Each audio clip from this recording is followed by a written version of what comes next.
Welcome, everybody. Welcome to Building Ponds of Opportunity with Seth Stover. My name is Naveen Pavla. I am third year. I'm in third year of Business Admin Accounting program. I'm also working as a peer team lead with the peer mentoring department of the college. And first, a couple of housekeeping points about how this session will work. This session is meant to be an organic conversation between you and Seth. I will be the moderator for the session, and we will start off with a couple of questions, but then we hope that you all will lead the conversation. So these sessions are smaller and more intimate and interactive. We encourage you to turn on your mic and camera for the duration of the session. To do that, all you have to do is to click on Share Audio and Video button on the top right-hand side corner, and then the moderator for the session will approve you and you will be able to come on camera and use your microphone. There is a limit of how many people can come on screen at one time, but we will make sure we work it through the attendees so that everyone who would like to come on camera will get to do so. You can also type in your questions or comments into the chat button. I will be moderating the chat and we will read out your questions out loud. So now on to our guest speaker. Seth Stover is a marketing graduate from the class of 2009, and he is the co-founder and CEO of Tiderise Technologies, a company with the mission of providing computer skills training to people in Malawi. Tiderise aims to bring employment opportunities to the people in a sustainable way that can help in reducing poverty. Today, Seth will be talking about how he is taking action, how he is serving his community to influence change. So, welcome, Seth. Thank you, Naveen. It's great to be here. Awesome. So, I would say let's just get started with some of my questions. Please take a couple of minutes to introduce yourself and briefly tell us about what you do. Sure. So, as Naveen said, my name is Seth Stover, and I am co-founder and CEO of Tiderise Technologies. I'll start with a saying that we're all familiar with, and that will probably be the best way to give everyone an idea of what it is that I do. So we've all heard the saying before: give a person a fish, feed them for a day, teach a person to fish, feed them for a lifetime. I think I remember hearing that as a little kid. Um, and it's a great saying, and it's very true. We've added a little part to that saying, and that is, what if there aren't ponds to fish in? And this is a very real reality in many places around our world, that people have been taught how to fish, quote, fish, just to be clear. They have been given education, and they have been able to build up skills. But for someone, especially who is in poverty, for them to actually utilize those skills or have a job to move out of poverty, there needs to be opportunity.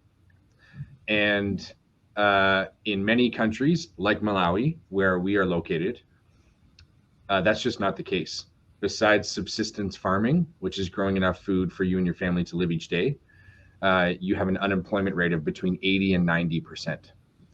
So we have made it our purpose to say, how, as the business community, can we use what we do as a way to bring opportunity to people in disadvantaged communities? So I'll read our purpose to you: bring hope and a future to parts of the world where talent and ambition exist. And that's a key part, because there is talent and ambition everywhere around the world, and that's sometimes hard for us to see, especially in the West. And my screen just changed, so let me go back to where I was. There we go. And our mission, how we do this: empowering people in disadvantaged communities around the world by connecting them to sustainable full-time employment. And this sustainable full-time employment is a unique part of Tiderise. There are many companies that bring employment to all areas of the world. It's often micro work or part-time, and we are really focused on bringing full-time to give that person a solid foundation to be able to move out of poverty. So that's the question was what we do, or what I do. So that's what I currently do. That was great. That was like great. You shared like great insight of your work. Thank you for that. I will move on to our next question. Can you please share an overview of your career story with us? How did your career path take you where you are right now? And were there any unexpected moments that set your career in motion? Yeah, sure. It's a great question. So let's start. I've got a few notes here, so I'll look over to reference them from time to time. But let's start with Sheridan, which definitely makes sense to start with. I attended Sheridan. I'm going to forget the. Oh, you said it. It was 2009 was my graduation year. Yes. Yeah. Yes. Okay. Great. Completely forgot. I was there for 3 years. I really enjoyed it. I had taken a few years off after high school, so I was a little bit older when I attended, which meant I was probably a little bit more keen than many people in my classes who were just out of high school. Therefore, I was very annoying to them because I really wanted to learn. And I was very vocal about that and would be quite frustrated with people who were talking and not doing anything in class. So I did not make many friends that way. It's not a good way to make friends in college. But I had an amazing time at Sheridan. And a pivotal moment, we could talk about Sheridan lots, but we're talking about my career path. A pivotal moment was the career fair. So that was the beginning of my career path. To be honest, I was someone who, when I thought about career fairs, typically thought about walking the other way. I was not very interested in career fairs. And uh, I can't really remember why, but I decided to go to the Sheridan Career Fair. And I brought my resumes and I walked around, gave lots of resumes out, chatted with a few people. And then I talked with his name is Corey Day. I'm in touch with him to this day. He was there representing Icon Office Solutions, which is now Rico. Many of you would know Rico, the Rico Coliseum, downtown Toronto. And I said to him what I said to everybody else when I gave them my resume. I showed them on the resume that I would call them on this day at this time to follow up. And he looked at that and then looked back at me and he said, "If you call me on this day at this time, I guarantee you an interview." And I'm like, awesome. So just a little pivotal moment there. That was a very small moment, but I think it's great to share with everyone that um, if you are clear in what you're looking for and what you want, not in a selfish way, but in a this is what I'm going to do, people will pay attention to that. And if you actually follow up on it, that speaks volumes. So that was a pivotal moment at the career fair. I did call Corey Day on that time. We did have an interview. I was hired as entry level sales position, and I was there for 11 months. I learned some incredible sales fundamentals that I'm very thankful for. Uh, I had to do a lot of cold calling, and a lot of people would say cold calling is dead and so on. Hey, it's not dead. It's not fun at all. But you learn a lot. And so, one little piece there is I would encourage you, if you do have an opportunity, to see what it's like to cold call and develop that. I've never said this before, but it rhymes. So, whatever, that hustle muscle. Um, I, that's it just sounds very strange, but the hustle, then it's a great thing to learn. So that was 11 months into Rico. I met somebody who was starting a company in his basement, the quintessential startup story, with three of his friends. They were all University of Waterloo graduates, computer engineers, and they had worked for Microsoft for a few years after university. They started their own e-commerce company, and at that point, that company was called Wishabi. It was a terrible name. And I joined them about 6 months after getting to know Wehunt, who's the CEO. And I was their second salesperson. So there was the four founders and two of us on the sales side. So six of us in the whole company. And we built e-commerce solutions. We ran e-commerce platforms for Bing and Canada Post. And then that evolved into launching our own app. And many people would probably know the app because it's quite common, the Flip app, FLIPP. So 2 years in there, we launched our own app. The short story of Flip is I was there for 8 years, and I was the head of sales and head of business development for 7 of those 8 years. Um, it was an unbelievable experience that I cannot really explain without another whole session just talking about that. Um, we grew from 6 of us to 550 of us in 8 years in Toronto. And we grew from my first year, which I think we were like minus 10,000 in revenue. Sounds like a typical startup story. To year 8, we were 100 million a year. So incredible experience. And a couple things, because the question that you asked, Naveen, was pivotal and unexpected moments. I had uh, I would call him a mentor, but he's a family friend. And I called him and I was in touch with him when I was deciding whether to leave Rico to go, which now is really funny that I was even putting that much time into thinking about leaving Rico to go to this, but it makes sense. It was risky. And he said a very clear thing that I think everyone should keep in mind if they're going to join a startup. And that was just be prepared that a lot of this is going to be on your own time and your own dime. And that didn't really make sense to me because I'm like, what do you mean my own dime? Like I'm joining a company and they're going to pay me. Um, no, he's right. Your own time was a big part in the startup world. 9 to 5 gets blown out the window. Um, and you put a lot of time into it. And your own dime, there's several ways to look at that. But yes, it does cost you. So that was just an interesting one that be prepared that there will be investments of your own dime and your own time. That said, the potential returns, and I'm not just talking about financially, I'm talking more about competency and development. You can't trade that. It's invaluable, the experience that you get in something like that. So that was a pivotal moment. Um, I mentioned 500 people, 550 people, 100 million. We also, I got to be involved in venture funding, which was very new to me. So we raised 75 million in venture funding. That also set me up then for years down the road of doing a raise here at Tiderise.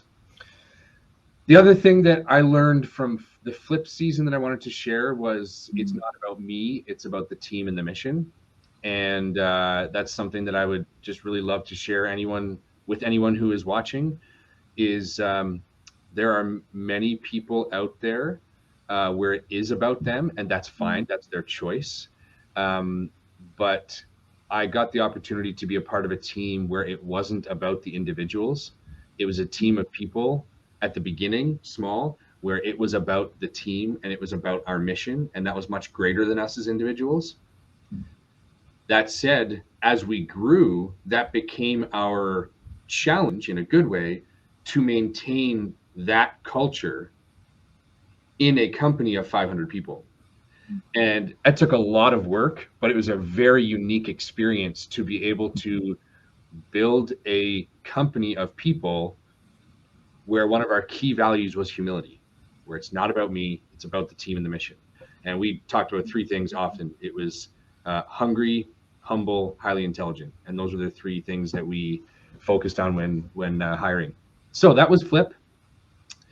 I left Flip in 2017, not for any great reason. I'd love to say that I had this great vision and I was starting another company, and no, not at all. I was just burnt right into the ground, and at that point was not doing a good job at managing myself. And I ran a 40-person team, and I wasn't able to get the leverage in leadership that I needed. And so for the sake of my family, when my 2-year-old looked up at a plane and said, "Look, mommy, that's where daddy lives," that was a pivotal moment to say, okay, I need a life change. And so I left Flip, which was like leaving family, but it was the right call. And I took some time off. And then through actually my boss, who's the CEO of Flip, through him and a project that he started within Flip, which was bringing some of our outsourcing work to the country of Malawi with the purpose of employing people.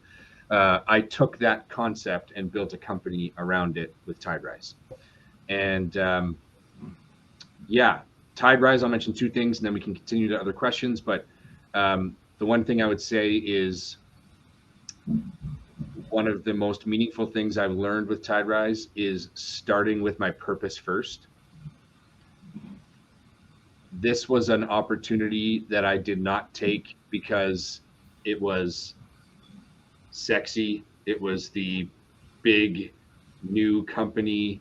Uh, Definitely not for the paycheck. That could be at some point. That's always the intention when you start a company, but definitely not for the paycheck. Um, I did this strictly when I saw what We Hunts, my old boss, was doing in using work from a business, Flip, using that work that needed to be done as a platform for people to move out of poverty. And I thought, I can build a business whose sole purpose is to help people move out of poverty. I'm hooked. Like that just sounds amazing. And so that's one of the biggest things that I will take away from Tiderise is starting with my purpose first. Um, the other one is when you start with your purpose first, um, unlocking your knowledge and experience and drive in a whole new way happens. And what do I mean by that? Um, you can unlock knowledge and experience and your drive in any opportunity that you have or any job that you have. But if you've got the opportunity to do something from your purpose first, those things you will experience at a greater level. And I can just speak from experience on that now. You will want to grow your knowledge even more. You will want to build more experience and draw on your past experience. And your drive just naturally will be more than when you're not working in your purpose. So I'll stop there, Naveen. That is Yeah. my career path thus far. That was such an inspiring story, I would say, especially like being a college student myself. Like, I know, like, we students, we struggle, like, where to start, like, how do we start? But, like, getting that purpose, like, having the commitment to do it, like, that's the essential part, I would say, right? Mm. So, yeah, we did have, like, a student in the chat, and they said they're using your app to make their Ah, playlist, like, right now. awesome. So, Thanks, yeah, Chantel. there we go. But yeah, everybody who's joining in, I see like some of the people joined in recently. Feel free to turn on your camera or your microphones. And if you have any questions, you can pop it in the Definitely. chat. Yeah. So I guess with this, I'll move on to our next question. So leadership can sometimes feel like a heavy word or a title that is reserved for the CEOs or the managers. But what we are learning today is that anyone can be a leader, anyone can drive change and inspire lasting connections. So, what are your thoughts on this? Any advice on how we can drive change and inspire lasting connections? Yeah, it's such a good question. First off, um, welcome, Aaron. By the way, hi. Um, I can only share my thoughts here because it's such a good question, and it is an ongoing journey. Everything that you just said. So please hear anything I say as not this is how you do it, um, but hear it as my experience, my thoughts. Um, for driving change, so I tried to break this up into two things here with my thoughts: driving change and then inspiring lasting connections. Because I think if I understood the question right, those are two different things. So for driving change, and I'll read this and then I'll talk about it. So I tried to embrace the tension of building my experience and competency with working within my purpose, and I'll break that down more. And then I said, that said, building up competency and skills first can definitely be of value. Okay. I need the notes to remember why I was thinking this. I want to say that first part again. I've tried to embrace the tension of building my experience and competency with also working within my purpose. If you have the opportunity early in your career, straight out of college, let's say, where you have an opportunity where you can build your experience and build your skills and build your competency, and it can be from within your purpose, that is an unbelievable opportunity. I did not have that whatsoever. When I went to Rico, I sold photocopiers. And I knocked on thousands of doors, walked into the office to see if they wanted to buy a photocopier, where most of the people did not want to see me at all. That said, sometimes if you don't have the opportunity to work from your purpose, then, and you do have an opportunity like Flip, which was not Flip when I joined, then take it. And I grew passionate about it, but I wasn't passionate about shopping lists and grocery flyers and those types of things. So I wasn't working for my purpose there, but I became passionate about building a business and being a part of a startup and building a team and building a culture. So I just wanted to sort of highlight two paths that if you don't know what working within your purpose looks like yet, this should not be oh man, I just really wish I knew what working in my purpose looks like. It will come. It will absolutely come. So if you don't know what that looks like, then go find an amazing opportunity where you are going to be able to build up your skills, your experience, and your competency. And then back to what I said earlier, again, if you do have the opportunity to do those things and work from within your purpose, my gosh, run after that. Because yeah, that is where change happens, I believe. You can enact change without working from your purpose as well, but it's just exponentially greater. The change is exponentially greater if you are able to do that from within your purpose. So that's the driving change part. Inspiring lasting connections. Should I answer some of these questions now that are coming up, Naveen and Sydney? Finish. You can finish your thought, and then we can get to them after. Okay. It's a great tool for meal planning on a budget. That's great. Thanks, Aaron. Okay. Inspiring lasting connections. I'm going to read again what I said. I try to be open and to understand different perspectives and don't burn a bridge. Yeah. There was so many things I wanted to talk about with inspiring lasting connections. I read that as inspiring lasting personal connections and network connections within your career. Am I along the right lines there? Yes. Yeah. Okay. So number one, and I think this is always relevant, but I think in the environment that we all live in right now, this is more important than ever. Try to be open and to understand differing perspectives. My gosh, that's hard right now, but is it ever important? Like I almost get a little emotional with that because I think about just how so many parts of our world could be different if we just put that in front right now.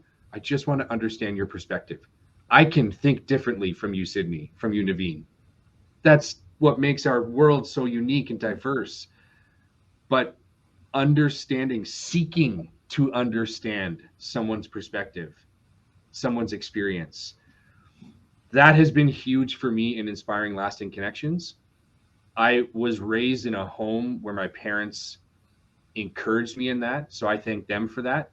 And then now I've seen the value that it brings in just seeking to understand where someone is coming from. So that would be one, because I have a lot of a lot of great friends, but I have a huge network. It's the most valuable thing I took from my Flip season of life is a huge network, and it is so broad and so diverse and so unique.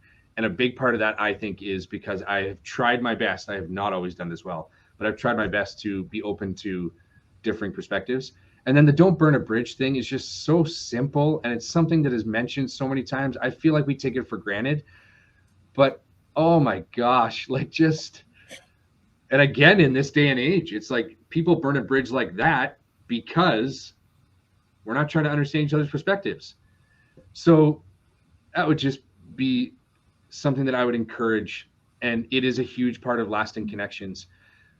I would say 80 to 90% of Tiderise's growth right now, and I didn't say this earlier, but we now employ 100 people in Malawi, and we will probably double that again this year to 200. I believe we will be in the thousands in the next few years, and it's incredible. 80 to 90% of our growth has come from my network. It's come from calling people that I worked with at Flip, not just employees that I worked with at Flip, but my clients that I worked with all those years, all across the world. It's calling people back at Sheridan. I had 2 calls last week with people that I went to class with at Sheridan that I haven't talked with in, how many years ago is that? 12 years ago? I haven't talked with since then. And I called them. And there's connections starting where we might do work for the companies that they work at now. And yeah, there's certain people I wouldn't call because I got frustrated with them in class, and see, I burnt that bridge. So there you go. Anyways, yeah, inspiring lasting connections, open to different perspectives, don't burn a bridge. Really simple things, but I like simple things. They help guide me. So I hope I've done that question justice. But I think just going back to it here, leadership can sometimes feel like a heavy word or a title reserved for CEOs. Yeah, my gosh, that's such a misunderstood thing and just inaccurate. In all levels, roles, people can be leaders. A good book on this is, sorry, just to see if I have it, because I'm not remembering the name. Maybe I can follow up with you guys after. No, I'm not going to find it. I'll follow up with it after in the chat. But it's an author. The author was a executive at Google for many years, and she talks about the concept of rock stars versus superstars. And I wish I would have known this at my time at Flip, especially as an executive. The superstars are people that can very easily, it's what they desire, they're good at it, move up through the ranks. We put so much focus on that, especially in North America. Move up through the ranks. Be a manager, be a director, be a VP, be an executive. That's great for certain people. Then she highlights this concept of rock stars, like just rock solid. And they do amazing work as an individual contributor. Google is not Google without superstars and rock stars. And one is not greater than the other. And so the idea, coming back to this, leadership being a heavy word, the leadership can be more visual for those superstars. It is just as important for the rock stars. And so, yeah, I would just like to blow that concept out of the water of, leadership is just for CEOs and managers. It's for everyone. We could talk so much more about that, but let's leave that there for now. Yes, I think we do have a question in the chat. So the question is, how do you balance working within your purpose and not getting burned or working yourself into the ground?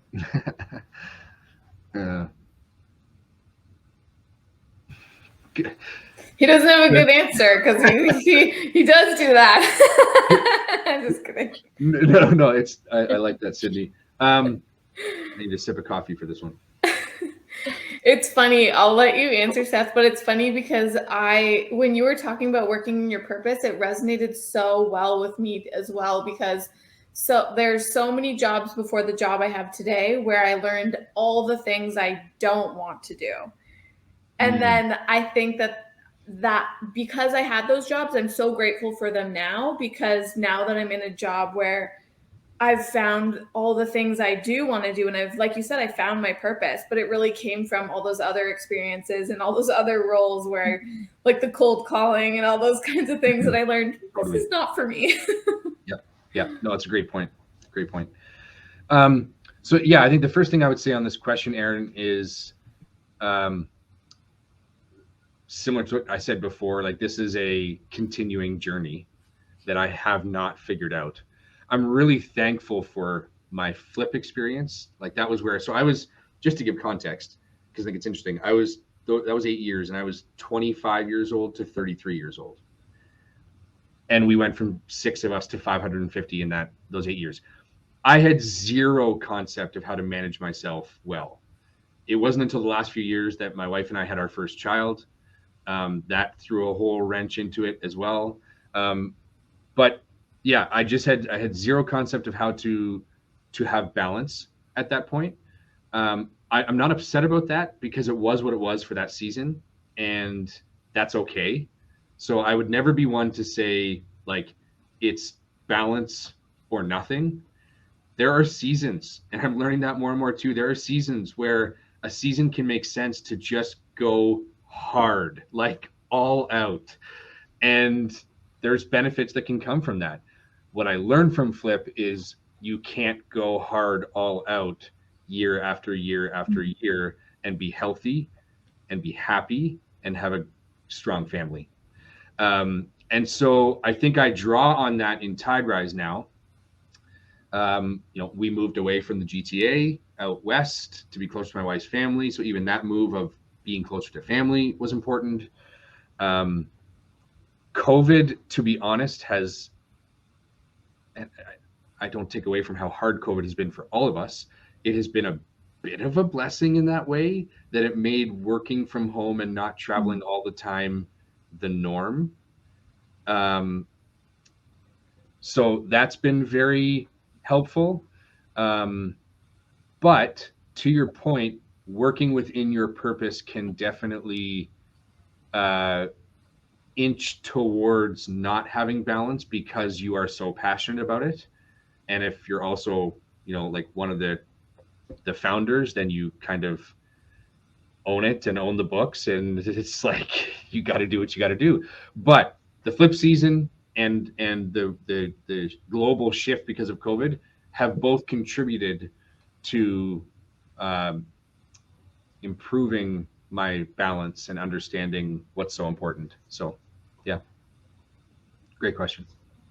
I just want to make a comment. I love that you call it seasons. Like, I've never heard that. I don't know if that's like, I've heard people say chapters in the drink, but I love the seasons because it kind of, like, the notion of having 4 seasons in Canada is like each season has something special to it, something unique, a purpose. And I think when you're referring that, like, in terms of your life, I think that's an interesting take for sure.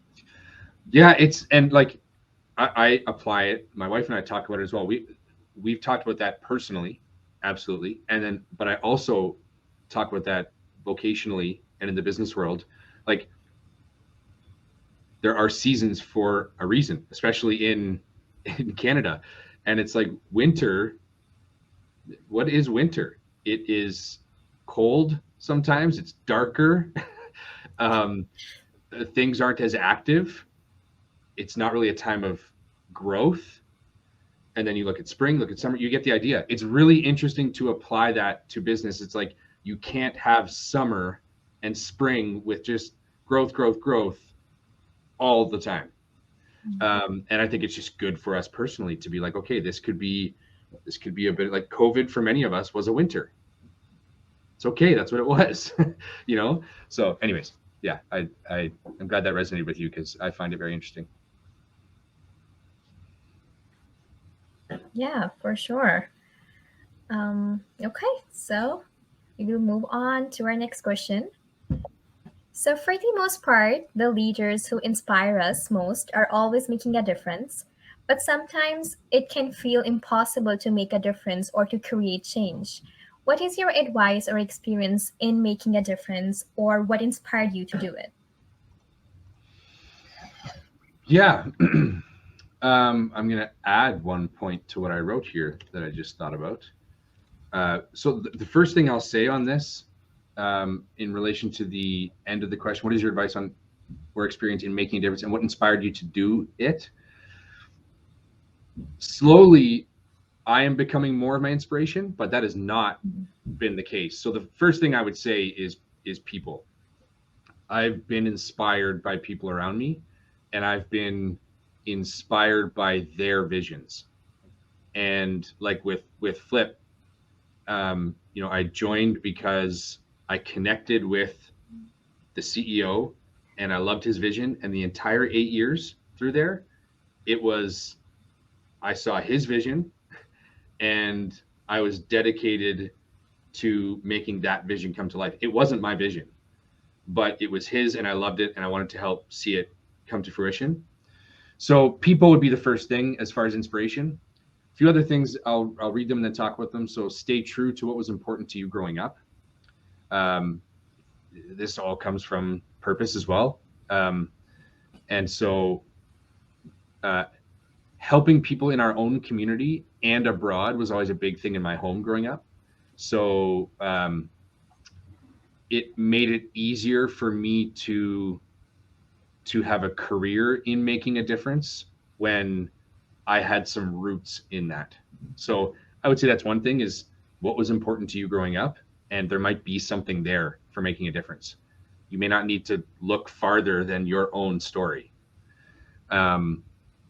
And I think especially in this day and age, because we look to other people's stories, and we look to media, and we look to the flashy things for inspiration. Mm-hmm. But why not start with your own story first? Like there could be something there that's really interesting.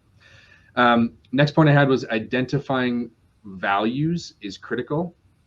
Values is such a buzzword that I never really used for a long time, but identify them first and make decisions from within that framework. And yeah, that's huge. Like if you are able to articulate what is important to you and what your values are, use that. That becomes a framework. You can work from there. Now, again, because when I was writing some of these down, I tried to put myself in the seat of what I was like when I was at Sheridan or that age. And I'm like, I know a question I would ask is like, I don't know what my values are necessarily. And so the thing I thought there is like, use people around you. Use people who are close to you and who know you, and get them thinking about like, what do you think my values are? Like, what do you think is important to me when you watch me live? Your parents, siblings, best friends. So if you don't know what your values are, but you like the concept of having that as a framework, think about it first off. Take some time to think about it, of course, but then get people around you to help. Working from that, you have to trust the framework for the sake of your emotional and vocational success. Once that framework is there, then you have been clear with yourself on what's important to you. So if making a difference is important to you and you've been able to identify your values, then you have to trust that. And I guess an example of that would be, there's been multiple opportunities that came up for me in the year after I left Flip I took a year where I didn't do anything in there. There was multiple opportunities that came up that were very flashy and exciting. But I was able to make some of those decisions from within that framework of my values. And I'm really thankful for that, because no Tiderise exists if I had made that decision outside of the framework of my values. And I said, for the sake of your emotional and vocational success. So even just emotional, I would say like your happiness, because you forego happiness if you don't make certain decisions based on what your values are. And then lastly, making a difference seems to be a series of small decisions and choices. This one really hit me yesterday when I was writing this down. That's why your values framework is so important. I think when we think of making a difference, we see, let's even say Tiderise, for example. It's like, if you're watching this right now, you see Tiderise and you see employing 100 people and could be thousands. You just see the end point that feels so big and feels so daunting and feels so, well, how the heck do I get there? No, this was all a series of small decisions and choices, which again, it leads back to your values and a framework there that helps guide you. And any story you hear, stories of impact, of great success, all of those, it was a series of small decisions and choices day in and day out. So I think I say that just to take the pressure off. It's not good for your mind. Take the pressure off of, well, how the heck do I get there? Use that as inspiration. But then I would go back to like, okay, well, then what can I do today? I can think about what my values are, what's important to me, and I can start making decisions from within that. And I thought, if I was in the audience, I'm thinking, I would say like, well, give us an example. Like, what values are you thinking? Which made me actually say, ooh, I got to refine what my values are in this season of life. But two that just came to mind is like, and they can be simple, but caring for and respecting people. And as I get older, that, though it's simple, becomes like the opportunities you have to either do that or not become much clearer. So caring for and respecting people would be a value. Another one is not making decisions based on money first. That has become a value. It wasn't always a value, but it's a value, and it guided me through certain decisions where if I didn't have that, I would have been distracted by the shiny object. So that would be two examples of values. Yeah, perfectly said.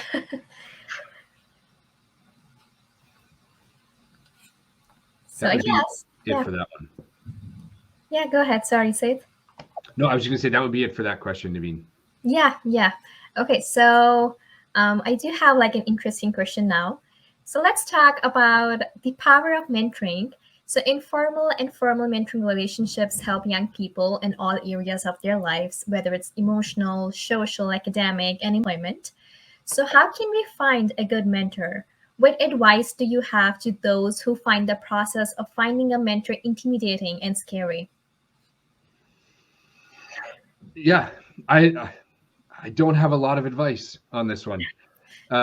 This is an interesting one, and I resonate with all of it. Like what advice do you have to those who find the process of finding a mentor intimidating and scary? Yeah, 100%. Let's just be clear on that fact first. Don't feel bad if you are intimidated or find the process scary. It's a weird process. So the things I thought about with this one, informal has been a game changer for me. So I have friends who have like they talk about their mentor or their mentors, and it's like a formal thing. It's very structured. That's awesome. I've never had that. Not saying that I won't at some point. I probably should have some more structured coaching and mentorship. But when I say informal, I've been very open. I've tried to be very open in sort of goes back to the perspectives thing in being coached by people. And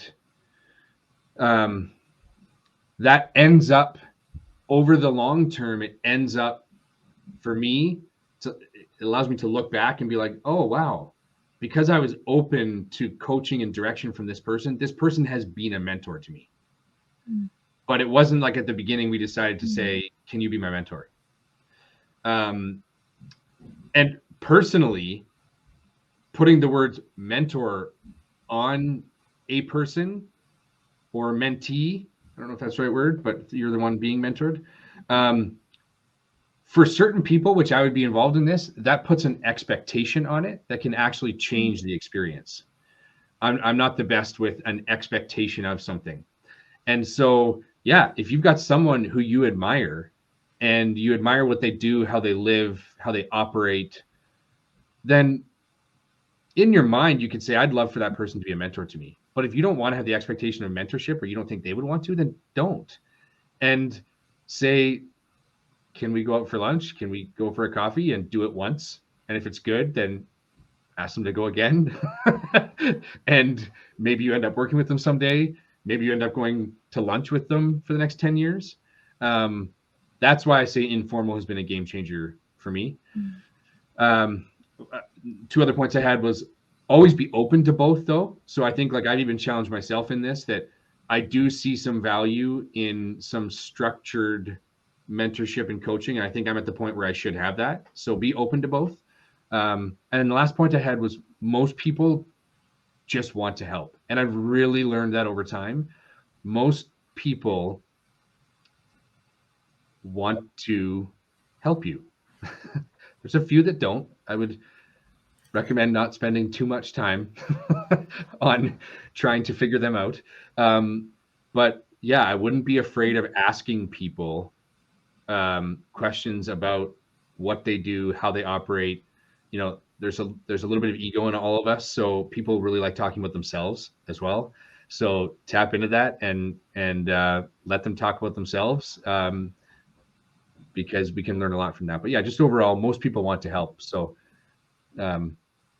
let that encourage you. Yeah, that's a really good point because most of the time it's like we just like are scared to ask, right? But we never know. Like if we'll ask, maybe they'll help us or mentor us or guide us in our ways. Right. But yeah, Totally. we we do have a question from Chantel. So just circling back to the values topic, their question is, have you ever had a time where you had to make a decision that conflicted with your values? How did you go about it? Great question. Well, the immediate answer is yes. Like, just absolutely. It's just about trying to think back to examples. Um, some of them, some decisions I've made created a value after, if that makes sense. So I made a decision,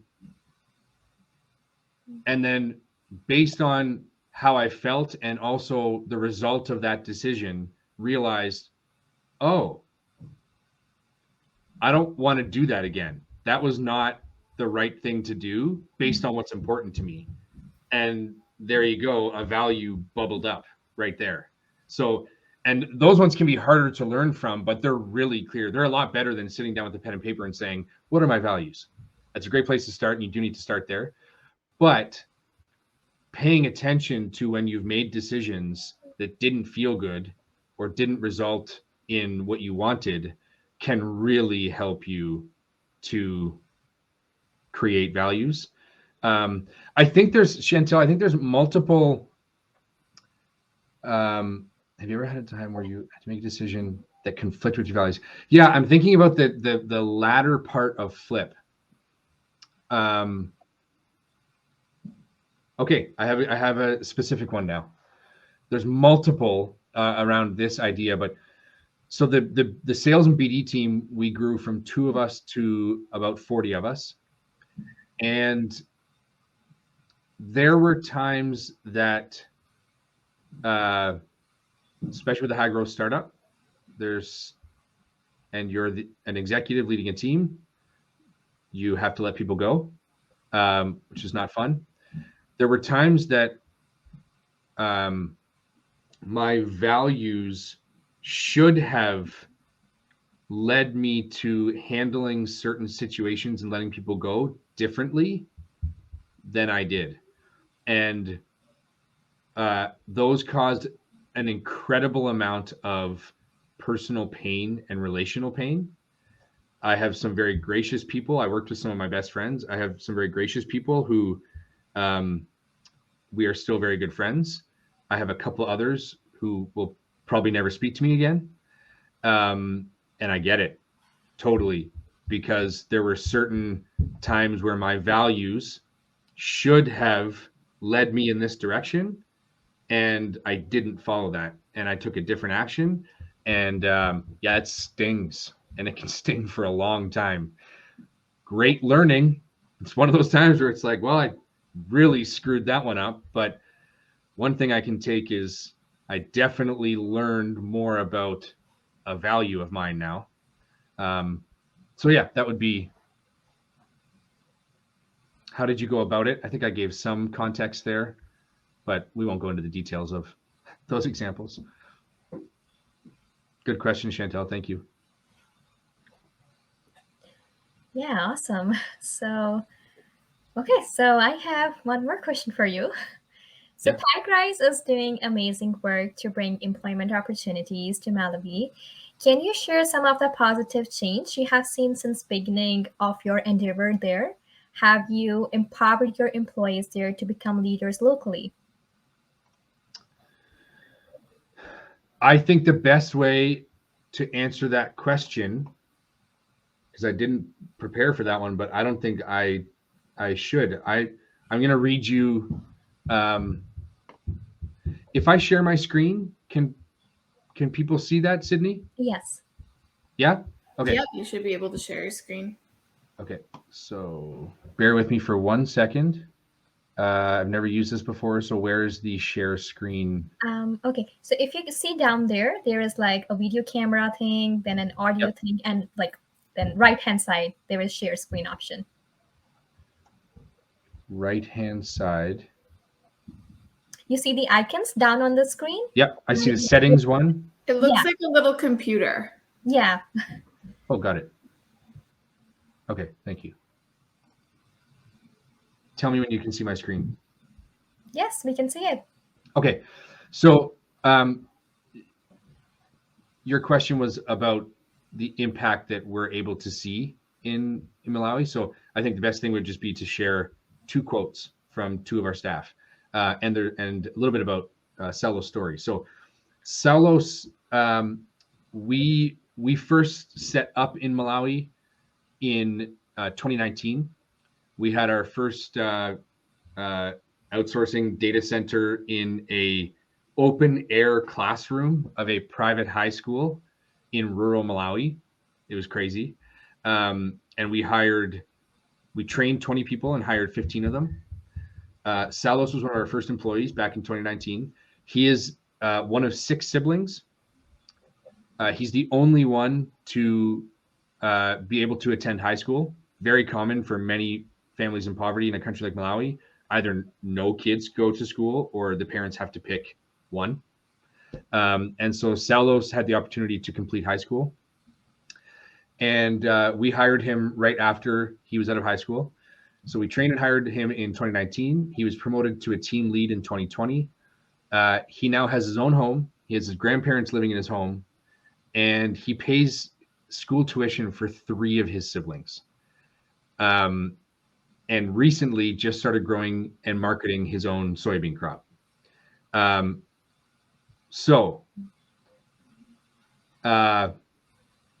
Yeah, these stories get me a little choked up, which is great. They should. We started this to bring transformative change, and had no idea what it would look like. So again, if people here see this and it's like, well, how the heck did you? Great question.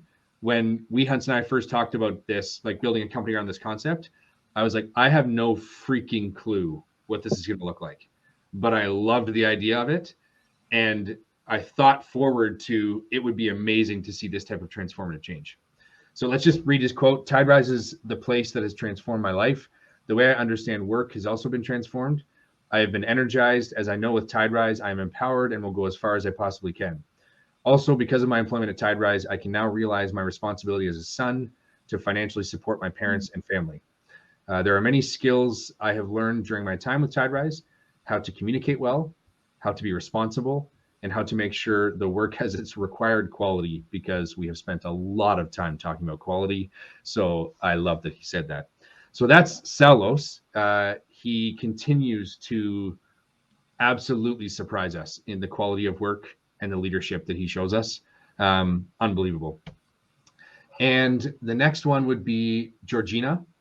I don't know as much about Georgina's story. She grew up different than Saulos. She didn't grow up in the level of poverty that Saulos grew up in.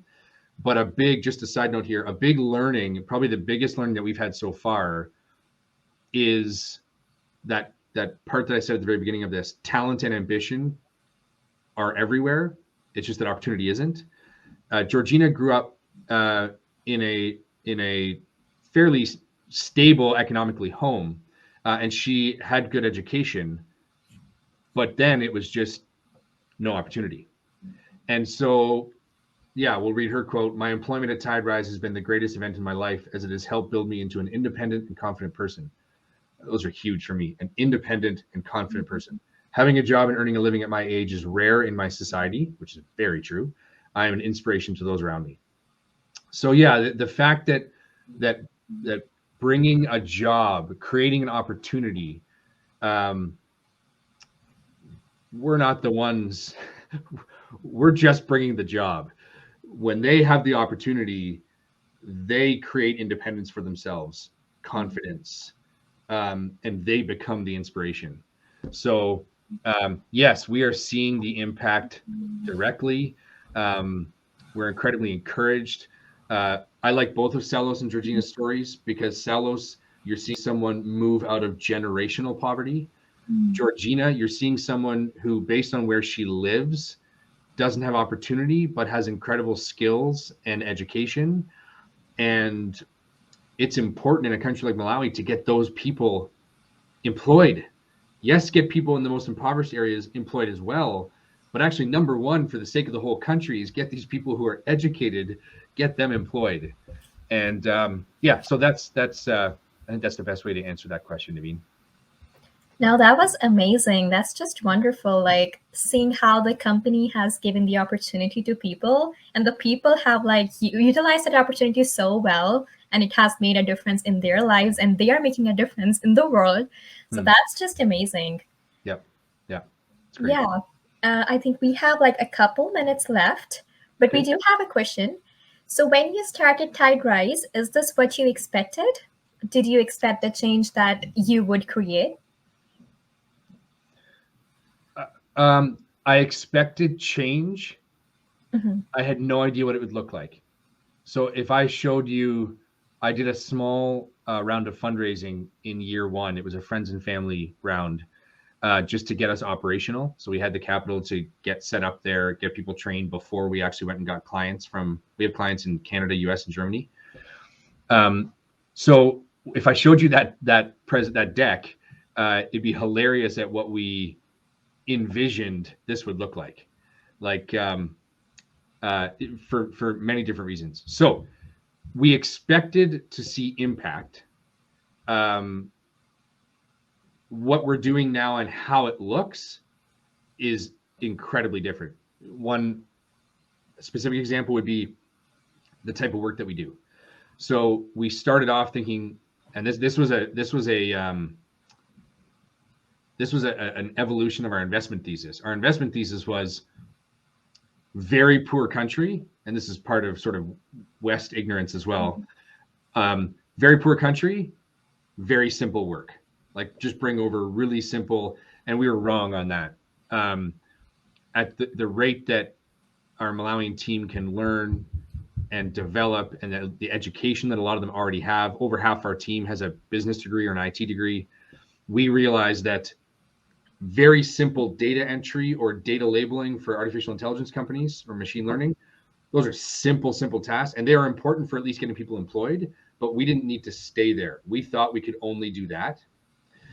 We quickly learned, no, we don't have to stay at task work. We can do knowledge work. We can do information work, because these people can do knowledge work and information work. And so that shifted into, especially last year in 2021, we started doing some experiments with clients. And now fast forward to today, we're doing sales enablement work. Like we do sales prospecting research, we do prospecting outreach. We're starting to do campaign management for digital marketing companies. We're starting to manage Zendesk accounts, so client success for companies. And most recently, which is one of the most exciting ones for me, is we're starting to do Salesforce configuration, which Salesforce services is going to be a $180 billion market in the next 8 years, and which is crazy. It's mind blowing. And we're training people in Malawi to be able to configure Salesforce and be Salesforce administrators, which is a huge global need right now. Like Salesforce consultancies globally can't find talent. So those things there, I did not expect. They're very exciting for me, because at the beginning, when we were just doing data labeling and data entry, a worry, if you asked what would keep me up at night, one thing would be those aren't sustainable long term, and we haven't built our own technology, so we are really focused on the services side. To be able to move into sales enablement and Salesforce configuration, those things aren't going away. Data labeling will continue to be automated because of AI, but sales is not going away ever, and supporting sales teams, and it brings us that much farther up the value chain. So yeah, those things are very unexpected for us and exciting. Yeah, that's awesome. And even in the chat, we have that this is incredible. You have made such positive change. Whatever you're creating is amazing, and you should be proud of yourself. But yeah, we are towards the end of our session today. The time's up. The hour flew by. That was an hour. Wow. Yeah, it didn't feel like that, right? No. Thank you very much for leading us through this, Naveen, and Sydney and everyone else for organizing. It's been a lot of fun to hang out with some Sheridan folk. So thanks for having me. I really appreciate it. Thank you, Seth. It was really amazing talking to you, listening to your journey, and learning so many things from you. But yeah, thank you everybody for joining us today, and thank you so much, Seth Stover, for helping us in our conference today. We will now be having a break, but we are hosting another RCB music performance by R&B singer on the main stage. So his songwriting skills have placed him in studios among Grammy-winning nominated songwriters in Los Angeles, New York, as well as in London. So if you haven't already, you can also check out our networking session or take advantage of the LinkedIn Headshot Station before the day ends. Thank you, everybody. Thank you for joining in.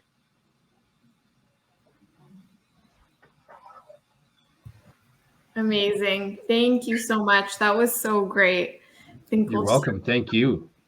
Our friends will just start to leave us now.